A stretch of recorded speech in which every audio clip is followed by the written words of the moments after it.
Hello everyone, कैसे हैं आप लोग। आशा करते हैं अच्छे होंगे। तो आज के हम इस वीडियो में आपको जो विद्युत धारा आपका चैप्टर है उससे ओम का नियम जो बार बार पूछा गया है, लगभग 5 नंबर का ये पूछता है क्वेश्चन। तो आप लोग इसे अच्छे से देखिए, बहुत बार बोर्ड एग्जाम में पूछा गया है। क्वेश्चन कहता है कि ओम का नियम होता क्या है ना, ओम का नियम कहते किसको है, ये पूछेगा।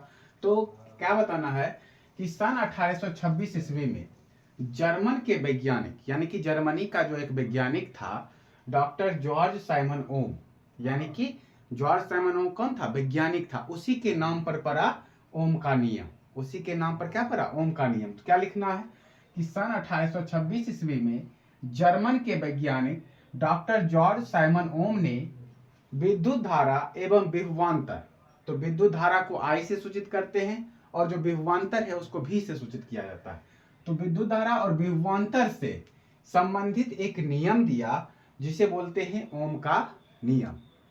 तो ओम का नियम इसी को बोलते हैं।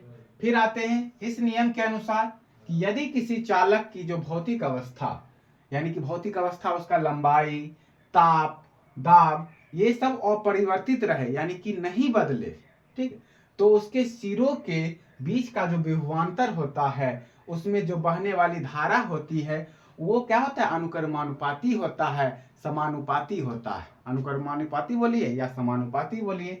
तो क्या लिखेंगे कि इस नियम के अनुसार यदि किसी चालक की भौतिक अवस्था, भौतिक अवस्था जो लंबाई है उसका, ताप है, दाब है, वो अपरिवर्तित रहे, उसके सिरों के बीच का विभवांतर उसमें बहने वाली धारा के क्या हो, अनुक्रमानुपाती हो, तब देखेंगे क्या हो जाएगा, भी हमारा समानुपाती हो जाएगा आई के, या फिर आई समानुपाती भी हो जाएगा।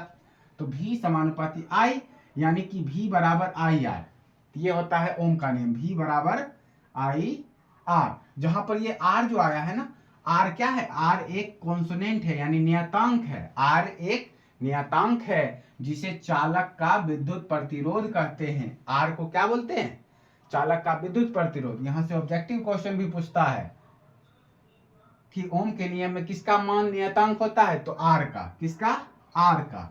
यानी कि आर बराबर अब क्या हो जाएगा, जब आर बराबर, तो ये आई इधर आ जाएगा, तो आर बराबर हो गया भी बटे आई।